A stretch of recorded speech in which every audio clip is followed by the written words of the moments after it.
প্রথম আলো রায়হান রাফির বিরুদ্ধে মামলার হুঁশিয়ারি দিলেন কক্সবাজারের কথিত ক্রসফায়ারে নিহত একরামুল হকের স্ত্রী আয়েশা বেগম। রায়হান রাফি নির্মিত ওয়েব সিরিজ আমলনামায় স্বামীকে নিয়ে ভুল তথ্য ও অপপ্রচারের তীব্র প্রতিবাদ জানিয়ে ফেসবুকে পোস্ট করেছেন তিনি। এদিকে আয়েশা বেগমের করা ফেসবুক পোস্টটি শেয়ার করে এর সঠিক ব্যাখ্যা চেয়েছেন অনুসন্ধানী সাংবাদিক জুলকারনাইন সায়ের। বিস্তারিত ডেস্ক রিপোর্ট।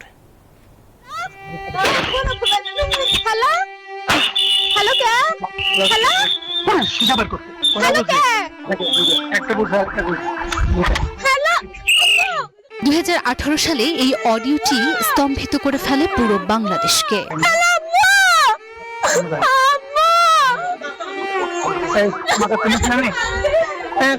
মাদকের বিরুদ্ধে লড়ছিলেন যিনি, তাকেই কিনা কথিত মাদকের অভিযানে র্যাবের গুলিতে প্রাণ হারাতে হয়েছিল।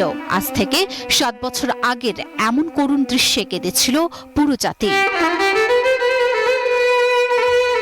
সম্প্রতি আবারও বিতর্কের সৃষ্টি করেছে টেকনাফের সেই 3 বারের কাউন্সিলর একরাম হত্যার ঘটনা। রায়হান রাফি নির্মিত ওয়েব সিরিজ আমলনামা ওটিটি প্ল্যাটফর্মে মুক্তির পরপরই শুরু হয় আলোচনা। কেউ কেউ দাবি করেন 2018 সালে টেকনাফ পৌরসভার কাউন্সিলর একরামুল হকের কথিত ক্রসফায়ারের ঘটনার প্রতিচ্ছবি ফুটে উঠেছে এই সিনেমায়, কিন্তু পরিবার বলছে এটি তাদের জন্য অপমানজনক। ওয়েব সিরিজটি মুক্তির পর ফেসবুকে একরামুল হকের স্ত্রী আয়েশা বেগম একটি ফটো কার্ড শেয়ার করেন। প্রথম আলোর ওই ফটো কার্ডে লেখা ছিল, অনেকে বলছেন কথিত বন্দুকযুদ্ধে টেকনাফের পৌর কাউন্সিলর একরামুল হক নিহত হওয়ার ঘটনা নিয়েই আমলনামা। ফটোকার্ডটি শেয়ার করে স্বামী একরামুল হকের বিষয়টি তুলে ধরে আয়েশা বেগম বলেন, পরিচালক রায়হান রাফি একটি কাল্পনিক মুভি বানিয়েছে। এই মুভিতে রায়হান রাফি নিজেই প্রথমে স্বীকার করেন যে মুভিটি কোনো সত্যি ঘটনার সাথে মিল নেই। তিনি তার মন মতো করে কাল্পনিকভাবে এই মুভিটি বানিয়েছেন। আর আপনারা আজ এই মুভি দেখে আমাদেরকে দোষারোপ ও লজ্জিত করছেন। আপনারা এই মুভিটি আমার স্বামীর ঘটনা বলে অপপ্রচার করতেছেন। আমার স্বামী কোনো প্রকার মাদকদ্রব্যের সঙ্গে জড়িত ছিল না। আমার স্বামীকে খুনিরা পরিকল্পিতভাবে এবং নির্মমভাবে হত্যা করেছে।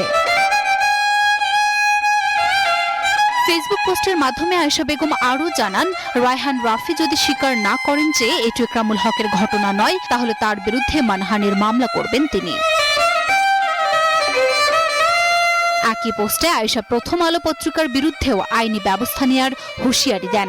জানান, প্রথম আলো এই ঘটনাকে একরামুল হকের আসল ঘটনা বলে প্রচার করেছেন। এই মুহূর্তে আমাকে ও আমার 2 মেয়েকে জাতির সামনে অপমান, লজ্জিত ও দোষারোপ করতেছেন।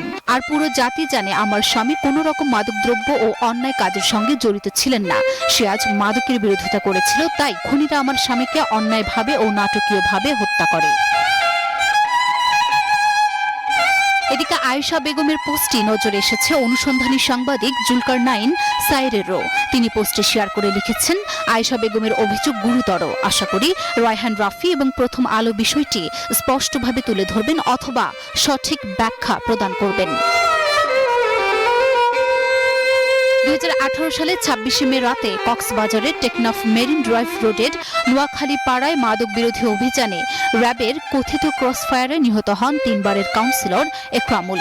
ওই বছরের 31 মে কক্সবাজারে এক সংবাদ সম্মেলনে আয়েশা এই হত্যাকাণ্ডকে ঠান্ডা মাথার হত্যা উল্লেখ করে ঘটনার বিচার বিভাগীয় তদন্তের দাবি জানান। ক্রসফায়ারের সময় তার সেলফোনে রেকর্ডকৃত কথোপকথনের অডিও ক্লিপ তিনি সাংবাদিকদের দিয়েছিলেন, যা তোলপাড় ফেলে দেয় পুরো দেশে। Desk report, news 24।